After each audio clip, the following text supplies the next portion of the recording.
to another episode of Rebuilding Portsmouth. Now, in our last episode, we of course qualify for the knockout stages of the Champions League, and that is exactly what we are here to show you. The Champions League knockout stage draw. So yeah, we're going to be doing that at the start of this episode right now. Then I'm going to come back later, and having played the rest of the games from this month, we have already played one game this month, but I'm not going to tell you what happened in that one until after this, although you can probably work it out, I suppose, if you really have to. Right, so let's get into the group, let's get into the draw. So essentially, the way it is, I think this might be in alphabetical order, actually. Presumably, we can only be drawn against teams that were second place in their group. I can't remember who they were exactly. We did go through some of them in the last episode, but the point is, it's all going to be a big shock. So let's just hope we get someone beatable, frankly. We've earned that spot, so I really want to see if we get someone beatable. So let's do the automatic draw, and let's hope that we get someone decent. Here we go. Bayer Leverkusen at home to Portsmouth. Oh, come on. Really? Of all the teams we could be... Galatasaray, I would have taken Galatasaray. Obviously, I wouldn't have taken Paris Saint-Germain, because we couldn't have been playing against them anyway. Bruges. I would have loved Club Bruges.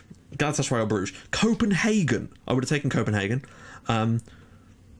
Moscow, yeah. Probably would have taken Dynamo Moscow. Zenit St. Petersburg, yeah. I probably would have taken them. The only ones that I wouldn't have really wanted would have been Benfica or Bayer Leverkusen. Leverkusen are a really good side. They won the German title a couple of seasons ago in this save. Oh, that is a worrying development. I think we'll really struggle over two legs against them. That is going to be mighty tough. Disappointing. I'm really disappointed with that. I would have taken Galatasaray, Bruges, Copenhagen, either of the two Russian sides over them. So we've got maybe a bit of an unlucky tie, but we do at least get to play the second leg at home to try and... pull it back, hopefully, and get ourselves through. But I don't know. What do you guys think of the tie? Let me know. The first games obviously aren't going to be for another couple of episodes, so you've got plenty of time to tell me what you thought of that. So, yeah, I'll see you guys in a little bit for the rest of this episode. Right, we're back. Now, of course, we've been given our Champions League draw, and it's against Bayer Leverkusen. The matches aren't until February, so we've got a little bit of time to sort that sort of stuff out. It's not, yeah. So we've got Tuesday the 14th of February there, and the return leg is 2 weeks later. So you'll be able to see both legs. I think I might put them both in, depending on the way the episodes sort of stack up. Plus, we've obviously got a 100th episode coming up too, and I want to make sure we live come the entire month of that episode. So I don't quite know where things are going to fall, and I'm hoping that the 100th episode doesn't fall on a transfer window episode, because that would be pointless, and I'm not going to do a live transfer window because the episode would be 4 hours fucking long. So that is not possible, and I can't be asked to sit in the amount of time that would take to edit, and I'd have to be is like, we're going to do a live com episode, so I'm hoping that we can fall on a transfer on a good month for football, basically. We've got some serious injuries troubles at the moment, as you know, but things have kind of got a little bit worse lately. So many players have been getting twisted knees, it's been ridiculous. Jed Wallace is out. Gonzalo Urrea is also out for the twisted knee, as is Marcelo out with the twisted knee. People just love twisting their bloody knees. The problem is, Jed Wallace being out is fine because it's given me a chance to play Luigi Lucarelli. And interestingly, just before this month started, Lucarelli complained to me about, give me first team football or I'm out of here. So thankfully, Jed Wallace's injury has given me a chance to play Lucarelli. So he started the last few games, which is good. Except for the fact that he's now decided that I've broken the promise, even though I've been starting him for the last few games, because Wallace is injured, and yet he's still decided that I've broken the promise and not given him enough first-team football. I fucking hate it.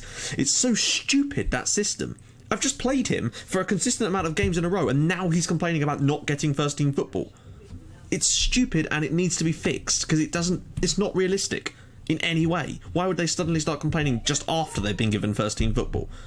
And I haven't dropped him since then, and he'll be starting today's game as well. So I don't understand at all what we can do about that, and it's really, really irritating. So this month we've had a little bit of good luck and bad luck. Mostly good, I'd have to say, in terms of the games, not so much the injuries. That has been my main worry for us, and possibly is... well, we'll see. So the first game of the month was at home to Hull City, and Hull City, if anything, were very unlucky with injuries in this one.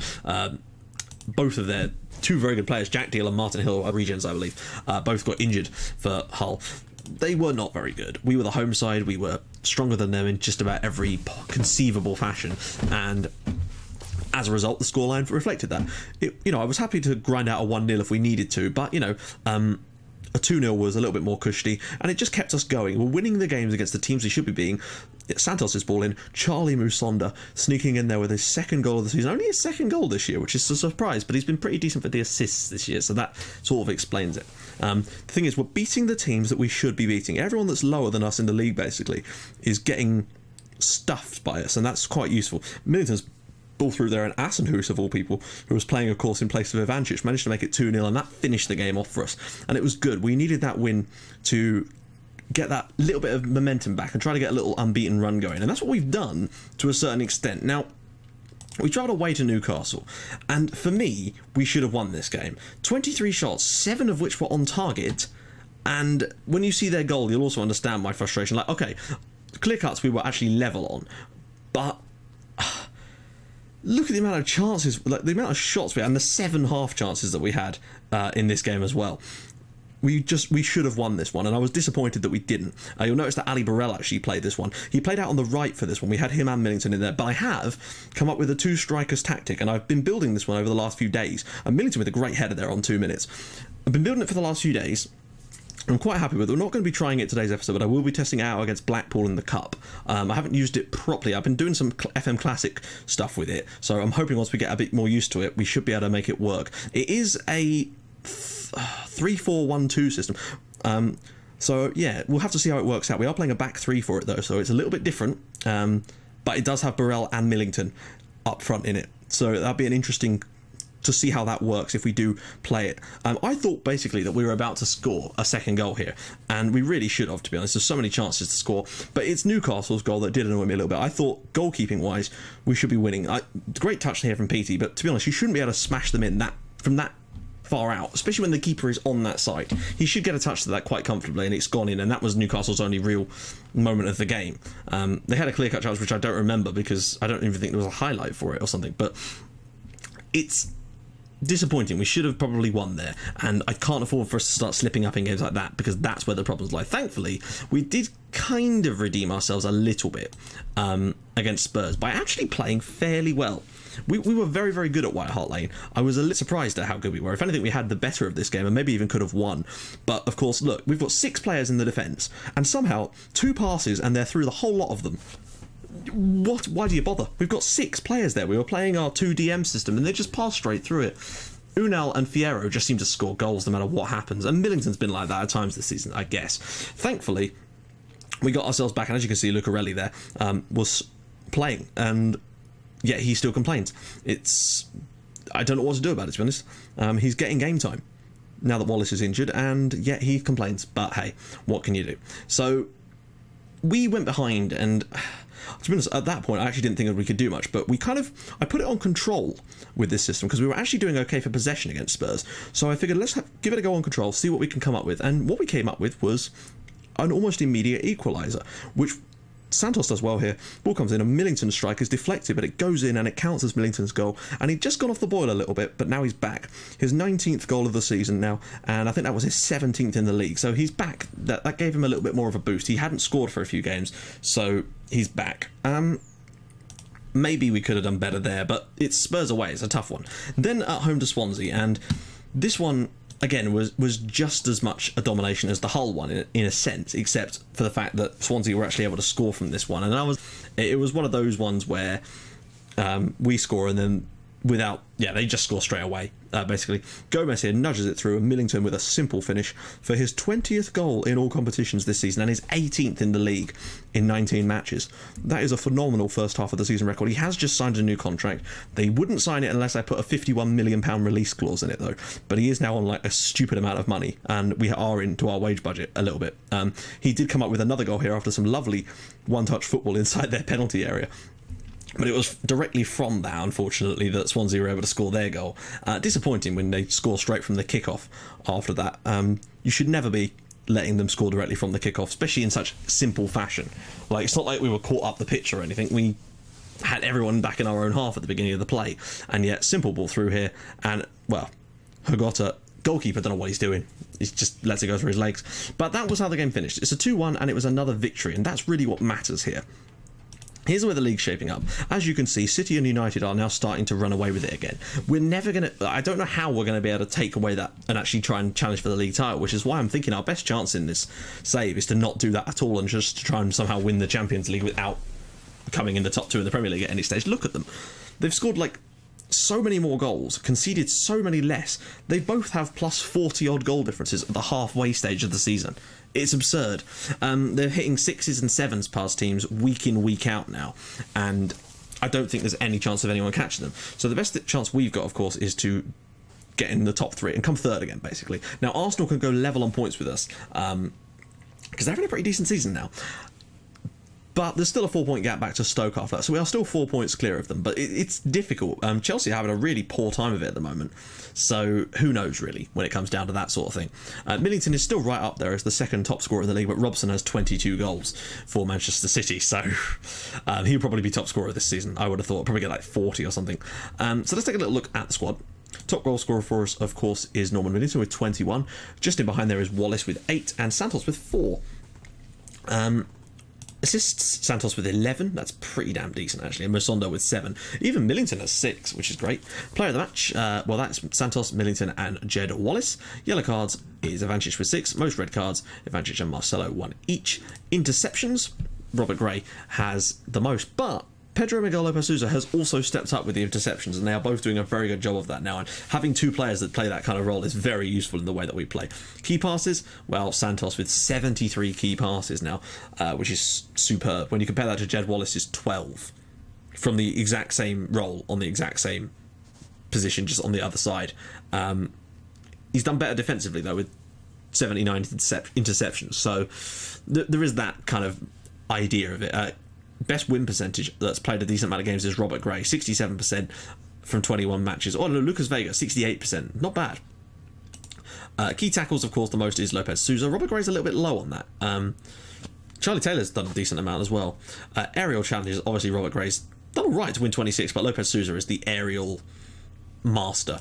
As for mistakes, Ivancic was always going to be high up there. Robert Gray's made a lot more mistakes than Lopez Sousa, it has to be said. So there we go. There is that. Now let's get into the match preview against Stoke. Now Stoke are playing a 4-5-1, which means we're going to go with our one... and they've got Ronaldo up top. Well, we know what we're going to be doing with him. Just marking him out the game. So we know what we're going to be doing. This is the other system I've come up with, basically. I've been testing it for the last few days on other saves that I've been... Just not other saves, but just other things I've been messing around with. It uses a complete forward, which in this case is Burrell, but we might change that around. A Trequartista, which in this case is Norman Millington, both on attack. An attacking playmaker to support that. Then we have the wingers providing lots of width. I did try them on support, but it works better on attack.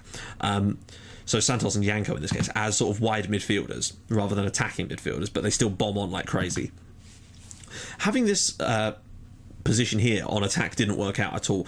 He got caught way too high up the pitch, whereas in here the player can spread the play around nicely. We have Peralta here, not really Peralta, but just a ball-winning midfielder on support to try and mop up some stuff, and a centre mid also on support just to try and push forward when he needs to, but also know when to stay back. Now we also have two central defenders just on normal defend, and we also have another one pushed forward as cover to try and intercept this stuff. That will most likely be Gray, is the one I would designate, because he can push out and just cut things out.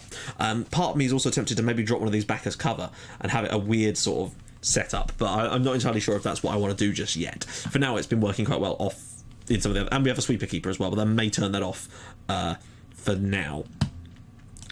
In this particular one, I might just flip that. Let me just see if what they pick, if I was to pick this line up today. Let me just see how he's like as a sweeper keeper. He's not quite as good. I think I'll just have him as a normal goalkeeper. We should be okay without. So yeah, that's the sort of system I intend to try out against Blackpool. So they've switched it over to Norman Millington. So yeah, I mean, it's something to try. And you wanted to see a 2-striker system. This is what I've come up with, basically, just to try something different. So we're going to give that a test against Blackpool in the Cup, because we should be able to win that game just by being good. We're not going to do that today, though. Today we're going to be doing this, our sort of more usual system, with Gray and Lopez Sousa, Yanko, Taylor at the back, Vega obviously in goal. Actually, he's not bad as a sweeper keeper. Ivancic, Gomez, Musonda, Santos, Lucarelli, and Sir Norman on the bench. Well, the usual suspects, basically. They didn't Verstraeten. He's yet to play a league game, but that's because if we do get a defensive injury, I normally head towards Francois. But Verstraeten has come on leaps and bounds this season. He's genuinely been superb, and I can't believe how lucky we were to pick him up just on a complete whim. But let's get into this now. It's going to be tough, but we need to do it. We are the favourites for the home team, the favourites, basically. We were the favourites when we played against Manchester City and got absolutely thrashed. We want camera on 2D Classic. So the main task for us here is just to marshal Cristiano Ronaldo completely. Oh, well, that's good. I'm just going to put that on hard. Savitsky is notoriously... actually, I'm not going to go on tight marking on him, but we will close him down always. Why on earth would we not do that? Savitsky is dangerous as all hell. We can't really mark him, though. They've got such a dangerous front line, though. Look, Savitsky, Alfredo, Puplet, Kuro, and Hughes. That is a... Oh, mate. Stoke are splashing the cash, and it's up to us to try and pick up a win here. I really think we can do it, but it could require... Oh, I don't know. I feel like we're going to get stiffed by them. That's the problem. I feel like just those sheer expensive bloody players, and Ronaldo could just dick us. Because he's got that ability to put them in the net. You know, his finishing ability almost certainly is still... Oh, you're joking. All right, well, there goes that first change nice and quickly. There, we're going to have to bring him off. We can't keep him on. One change done. I also saw someone complaining about me not making substitutions at the right times and stuff, but, like, no matter when I make substitutions, people bloody complain. And, like, either I make, like, back in the day, I used to make a load on 65 minutes. I'd do, like, 2 there and then 1 a bit later. And people complained about that because if we make them too early, we'll get players sent off or injuries and then we have no one to bring on. So then I started making 1 on 65, 1 on 70, and then saving one for either 85 or 80, or not making it at all if I'm worried about getting an injury. And now I've had complaints about that. Frankly, I'm just going to do what I want, because at the end of the day, you know, I can't please everyone all the time, and I'd rather not get loads of injuries if I could. Right, let's go. Ran over. We've started all right, but we've not actually hit the target much. Right, here we go. Corners. Probably our best bet today could be against them here. Musonda whips it in. Peralta knocks it down, and Ivancic is in at the far post. It is 1-0 Portsmouth. Well, he sure as hell ain't offside, that's for sure. And it's 1-0 to us, and that is a huge win, because that could give us a 7-point lead over Stoke, and I think that Stoke could be the main rivals for us getting Champions League football again this year, and a win against them here, coupled with the draw at the Britannia, could be huge. And Tony Ivancic, our little tiny defensive midfielder, winning a header at the back post. Stoke, be ashamed of your defending. Wasn't really a clear-cut chance per se, but it was a good chance, and the game's been pretty even so far. On the whole, we've had a little bit more possession, which is why I might go to control,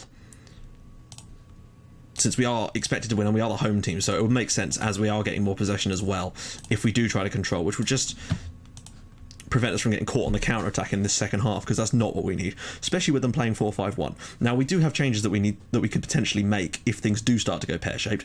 You know, fact is, if we end up going behind in this game, I might even give our two-striker system a whirl. Ronaldo is so important to mark. Genuinely. Oh, hello. They've let him go there. Don't know why. Lucarelli, can he pick it into the channel? He can for Millington, but it is not going to be anything of note.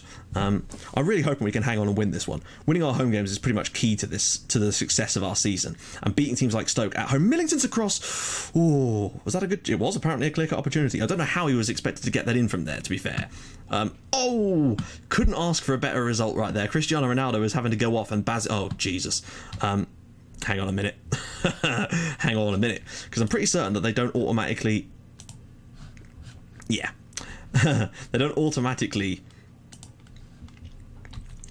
adjust when a new striker comes on, so we need to make sure that he's marked up. What change can we make now? Second change of the day. Wallace hasn't... Lucarelli's not been great, to be fair, so we're going to bring him off. And I think my last substitution, I'm going to save it in case we need it. Because we've only got one more left now. We're looking like the better side so far, but that doesn't mean Stoke won't kill us, or won't get like that cheeky little... They've got Kyle Walker on now for Stoke. I think that might be their last sub, so they've played their hand. Oh no. Does anyone else notice that Cardiff City are beating Arsenal 6-0?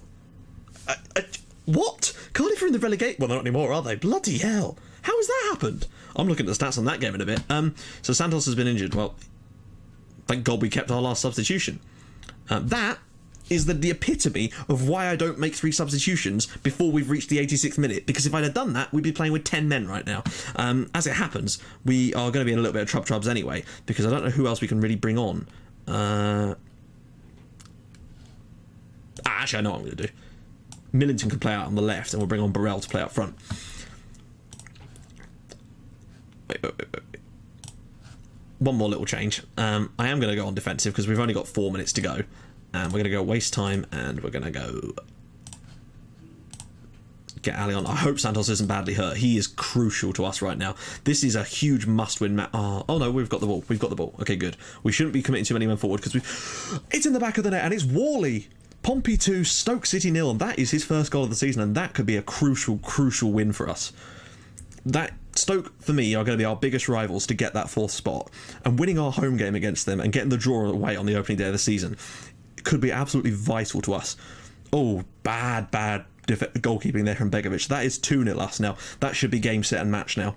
Hopefully we can keep a clean sheet, though. That'd be nice, just to sort of get away with that. Well, come on, don't concede now. Well done, Tony. So Tony Ivancic and Worley with the goals. Not your usual suspects with regard to goal scoring, but who really gives a damn, because it is 2-0 to Portsmouth. A good month overall. 11 points from a possible 15. It's maybe we could have won at Newcastle, but we got a point at Spurs, which I didn't expect, and we got a good win at home to Stoke, which could have easily gone horribly wrong for us at times, as they will do from time to time. Man United, did they? I can't believe Arsenal lost 6-0. What the hell happened? We've got to check that out. Flabbergasted. Southampton also drew, which is good. Chelsea and Norwich play later, but that's good as well, because it will take points off of one of them. Everything seems to be going okay for us here. Oh, Man United drew earlier, that's why. So we've caught them up a little bit, right? Let's see what the hell happened here. Did Arsenal get a red card? Right, okay. So Dobson got sent off on the 42nd minute, so they were already 1-0. No, they were 2-0 down at that point. And it was the second half where they got absolutely blitzed by Cardiff City. But what a result for Cardiff. Like, genuinely, Cardiff are really quite far down. They're still in the relegation zone, in fact, having just beaten 4th place Arsenal 6-0. And that's good for us as well, because it means that Arsenal are now 6 points behind us. They do have a game in hand, but they're also 16 worse off with regard to goal differences. So that's a good result for us, and a good day for us in general. So there we go, guys. In the next episode, we have got... what have we got? We've got a few games. We've got some tough ones coming up as well. Then we've got a nice little run of some winnable fixtures, I'm hoping. So we've got Blackpool... No, we've got West Ham away. Winnable. Have to win there. In fact, not winnable. Must win. Blackpool at home in the Cup, where I'll be trying out that new system. Norwich at home, which is winnable. Man United away, which is a write-off, unfortunately. Chelsea at home, which we might have to really try and get something there. And it will be, in fact, you'll be seeing the Chelsea game in the live comp, so that's looking interesting. So, if you like what you're seeing, please drop a like on the episode, and if you'd like to even more than that, please subscribe to my channel for more Portsmouth and Red Star Belgrade in your inbox every single day at 5:30 and 8 o'clock, and I'll see you guys in the next episode for the Chelsea game. Bye-bye.